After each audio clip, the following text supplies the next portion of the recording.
Good day, everybody. How you doing? Better now that I see y'all.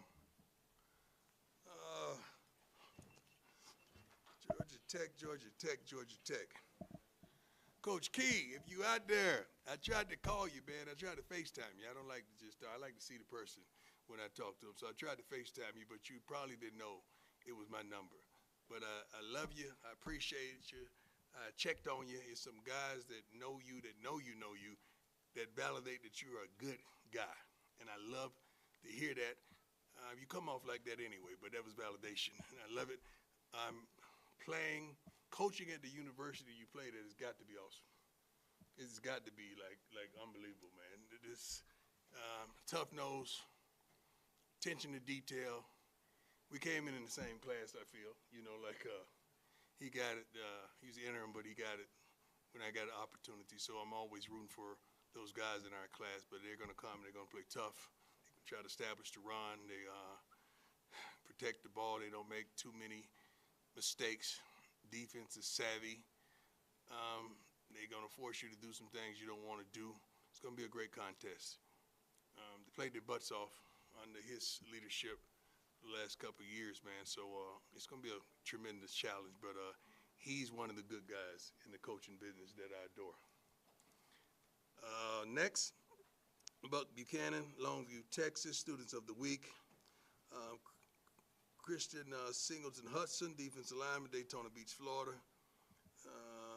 Students of the Week. Uniforms this week, we're going to give some love to Coach McCartney.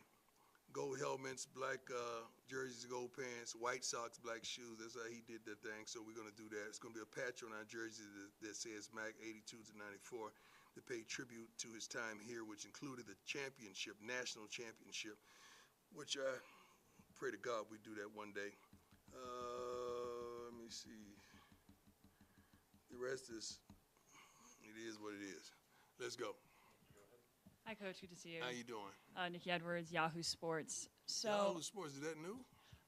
It's kind of been current. I've been doing it, but I had never heard you announce. I know. I am no you longer. With Yahoo. I'm no longer with CU Sports Report. Oh, there we go. So you moved on up like the Jeffersons. Huh? Yep. You could say that. It's so. okay. Still employed. There you go. Maybe not the Jeffersons. Maybe Archie Bunker and them. You know. Yeah, you know. It's a step up. Graduated college not too long ago. Anyways, enough about me. How are you feeling about your two quarterbacks, Caden Salter, Julian Lewis? Feeling darn good about them. We got two guys that are capable of getting the job done. Caden Salter's going to start. You guys knew that. I don't know why you played a play. He was going to start. The kid has a ton of experience, dual threat. He can throw the heck out of the ball as well. He's the guy. He's the guy at this point. We're praying and we're hoping that you see some juju periodically through the game as well. We would like to get him some reps as well, but the game predicates that. Hey, Coach, Pat Graham, How you doing, my man? I'm doing well, thank you. Hey, I guess you're choosing experience over kind of the young kid. What did you like about Caden? What did he show you throughout camp that you really just appreciated? He's done it before. This is not his first time running out the tunnel and getting the start. He's done it before, and his experience is vital. We don't tend to seem like a young team. We have a ton of experience on the offense and defensive side of the ball, especially the coaching staff as well. But I like what he's been doing in camp. I like what he did in the spring, and he's growing and growing and growing. Pat is doing a wonderful job with him. I'm not losing my thought. I'm just trying to figure out how to say this. He's going to do well. He's going to do well. And Byron Leftwich has brought a lot to the table when he's available and he's able to come in working with him. So I defer to those two coaches to allow me to understand what I see as valid. Jack. Hey, Coach, how you doing? What's up, boss? We're doing well. Scott Proctor at DMVR. With Dallin banged up a little bit, how confident are you in Micah and Trackhawk to help establish this run game early on with their kind of different skill sets that they possess? We have several backs that can do the job. It's not ever going to be a one-man thing. So we're going to run the ball. You're going to see at least 3 backs get opportunities to do what they do well because we're going to run the ball. Coach.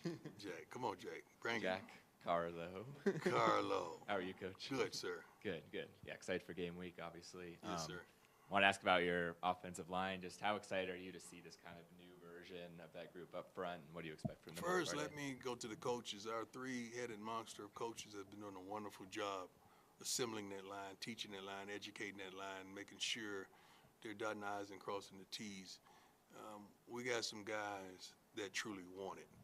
Not just want to go pro, not just want to be great, but they have a series of why. And like, I like to know why a kid is doing what he's doing, or doing what she's doing. These young men got it, man. Their whys is unbelievable, and they don't play in practice, walkthroughs, film study. These guys are focused and locked in. I can't wait to see them perform together. Then we have at least 4 to 5 more that deserves an opportunity as well. So I'm proud of them. I'm proud of that line. Hi, Coach. Good to see How you. you doing, Adam? Adam Worcester Tiger, 24/7 Sports. Recently, Coach Mathis said that the competition at that cornerback spot opposite DJ has been really Yeah. competitive between Tion and RJ. It has. How much confidence do you have in those guys going into the season? You have confidence, but you want to see it. You know, sometimes our stage shrinks men because it's a huge stage and you got a lot of attention, and, you know, we in that generation where they go in and look at their phones, and sometimes things are said that it's not conducive to the mental health of these young men. But we got some guys that can do the job. We just want to see who's going to be the most consistent throughout this week, so Coach Mathis could give one or the other the nod. But we have guys that can do the job. We're not shy about that. Brian, go ahead. Hey, Coach, how you feeling? How you doing, sir? I'm doing great. Curious, what's something about this team that maybe makes them unique and different from some of the other teams that you've coached in your career? Depth. I think the tremendous amount of depth that we had at darn near every position, even special teams and the kickers. I'm proud of that. I'm proud of the staff that was able to go out and assemble that depth that we have. And that's pretty much the difference, that if this guy goes down, we ain't breaking glass in case of emergency. We straight. Because that other guy already felt like he should have been there anyway, so he already has an attitude. He can't wait to get out there and show the world that he can do his thing. But depth is the key. John, go ahead. Hey, Coach, John Treach, 9 News. How you doing, sir? I think a lot of fans are anxious to see what the post-Travis, post-Shedeur Colorado Buffaloes look like. Uh-huh. How anxious are you to see what this team, with a lot of talented but unproven players, looks like game 1 specifically? I already know what they look like. I've been with them for a minute now. So I know what they look like. I know the expectation of what they should do, the young men, how they've been preparing, how they've been practicing against the men that we have. Some people get baffled because you think this guy's good, but he's playing against your guy that's bad, and then he ends up going against Goliath, and he's not David. So we understand what we have, and we're excited about that. We don't think we lost. We think we gained. Sure, there's a couple athletes that were phenomenal, but I think and I've been saying this for quite some while, we have a better team. Jake, go ahead. Hey, Coach. Jake Schwanitz, DMVR. Just curious about the guys eligible for leaders and dogs patches. Would you be willing Yeah. to announce those guys right now? No, I'm not. You're going to see them when they run out the tunnel. Because, it may be a couple more. A couple more may earn it, but I know who the immediate ones are. Hey, Coach Arn Anderson, Fox 31 in Denver. How you doing, sir? I'm good, thank you. Haynes King is one of the top dual-threat quarterbacks in the country. We talked about the challenge of tackling Georgia Tech. Coach Livingston yesterday said that it's going to take an all-hands-on-deck approach to keep a lid on him. Yeah. Kid is unbelievable. I mean, he don't make many mistakes. He's a winner. He's a leader. Physical, tough. Not too flashy. He just makes the plays, man. This kid makes plays. And that alarms you because as long as the ball is in his hands, they have a chance. And that team believes in him. And that's one thing that you want your team to believe in your quarterback. I mean, from top to bottom. And they believe in this young man. And we got to do everything we can, all hands on deck, to prevent him from being successful. Because the kid is a dog. He could play. I love him. He could play. Rylan Scholes from Ralph Report. Last week, Coach Phillips said that he envisions the wide receiver core being about 8 to 11 players deep. Which players from that group are you most excited to see, and how excited are you to see that group in general? All of them. All of them. I'm excited to see all of them play. I don't know who's going to take the lead or take the helm and be that guy, because we got a plethora of receivers that can do the job. I'm excited with the unit. I really am. I'm excited what they bring to every practice. They get along. They're not jealous or envious of one another. They're very complimentary. And I pray that they do some incredible things, as our receivers did a year ago. One thing that we will be consistent with is receivers. I promise you that. Hey, Coach. Brian Howell, the Daily Camera. Have How a you couple doing? questions for you. First one, Georgia Tech being from Atlanta. I know you're not going down to Atlanta for this game, but Right. Does that have any special meaning to you because of your connection to that city? Not whatsoever. Okay. Will it next year when you go to, are you looking forward to that? I don't live like that, man. I live day by day. I ain't looking forward to tomorrow. I'm gonna mess around and miss today. So I'm a now type of dude, man. So my focus is here and right now and in this room. That's where my focus is. So I'm not built like that to look forward to the next day. I ain't like that. So my other question about now, you mentioned Caden. Aside from him as a player, I mean, we've seen what he's done at Liberty and things like that, but what have you grown to know about him and like about him as a person as you've been with him since December? I think he has a serious but fun-loving nature, and the kid wants to win. He wants this opportunity. He wants to shine on this stage. This is the largest stage that he's ever been on, and I don't think he's going to faint in regards to the light that shines upon him. I think he wants that smoke. He wants that heat. I've been checking this kid out since he was in high school. His brother played for me in youth ball. I don't know why he didn't, but his brother played for me for my truth teams in Texas. But I saw him, I think we played against him. I watched him play at 707 in the tournament that we were on the next field, adjacent field. So I've been checking him out for a minute. And I know his family, know his mother and father, because his brother played for me. One of our best teams we ever had in our organization that we had. So I've been knowing them for a long time, man. So I have a personal thought process that I want to see them succeed anyway, because the family and I have been connected for at least 20 years, man. Not that long. I'm sorry, I'm not that old. Probably about 15 years. Philip Dukes from the Pregame Network and My Willow dog. Media. My hitter. How you doing, sir? Man, I'm good, Coach. Coach, I wanted to ask you, from year 3 in Colorado, considering where you came from in year 1, what's been the biggest difference that you've noticed over this time going into this year? Biggest difference? That's a great question, Mr. Dukes. People. You know, first it was the challenge of coming to this level. Could we change the game? We did. Then can you consistently do it with the players you have? Can you win? We did.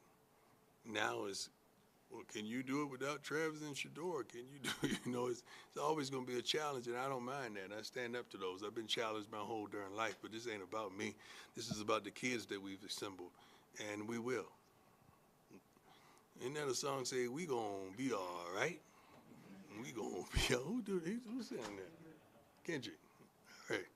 I love both guys, by the way, Kendrick and Drake. I just want us to get along. But Wayne is my favorite. That's my dog. That's like a son to me, man. I love me some Wayne. I slap one of y'all about Lil Wayne. Just letting y'all know. And Keith Sweat, by the way. Yeah. Anyone else have a question? Who is Keith Sweat? Somebody said, who is Keith Sweat? Somebody really said that in their mind.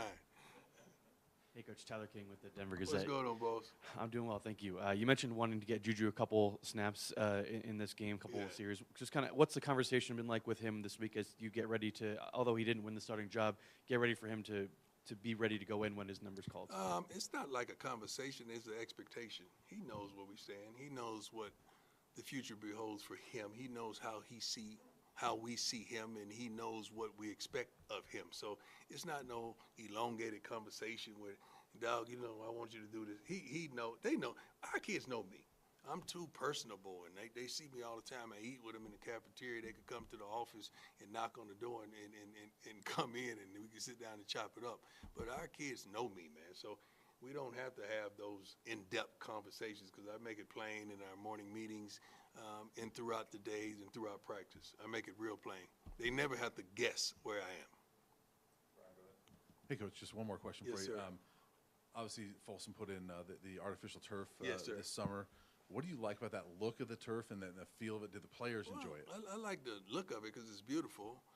The feel of it, you guys don't get to experience it, but, you know, night game like we're getting ready to play, it's a dew or mist from this state of the city or whatever that it's on the field, and there's a lot of slipping going on, and we just tried to get away from that. We tried to do away with that because our teams are consistently fast football teams. Our kids can run. So we want to eliminate any slippage or anything that may cause us misfortune throughout the game. So Rick was kind enough, man, to get them to implement the turf, and I'm happy about it. It's beautiful as well. And we have, several concerts? And you know what the concerts do to the turf? It eats it alive. Now our ground crew has one less job to do. That's why our practice fields look like they look right now, and they're beautiful. I mean, golf course green. Shout out to our grounds crew. They're doing a wonderful, especially on campus too. Have we got his name yet? Please, because he's awesome. Like, who's ever cutting the grass on campus? When do they cut the grass on campus? Like, I walk campus every day. You know, me and the staff never seen them do it, but it's always beautiful. We got to have one of the most beautiful campuses in the country. We really do. Hey, Coach, Pat Graham again. Nice Pat. to see you. Hey, just got to talk to you about, NFL is a tough business. Shilo had, some bad. It's just, have you talked to him and how are his spirits? Most definitely. He's my son. I'm proud of my kids, all of them. And I prepared my kids for any and everything that could possibly happen in life and in sports. That's part of fathering. That's part of parenting. That's part of having a relationship. So he is mentally where he needs to be, physically where he needs to be. We're praying that he gets another opportunity to go with a team. But if he doesn't, the plans have already been put forward to what he's going to do next. So Shilo is a man of many talents. I don't know if you guys know, he's a man of many talents, and he's going to be straight. All the Sanders are going to be straight, with or without football. You better believe that. You better believe that. I take care of mine, and I've always have, and y'all know what I mean. You better believe that. Good morning, Coach. How you doing, sir? Looking good, sounding good. Yes, sir. What's the number one priority to secure victory on Friday?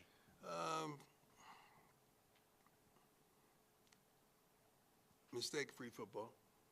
Mistake-free football. I will put my hat on that. And this is my hat, by the way. Let me see. This is my hat. I'll put my hat on that.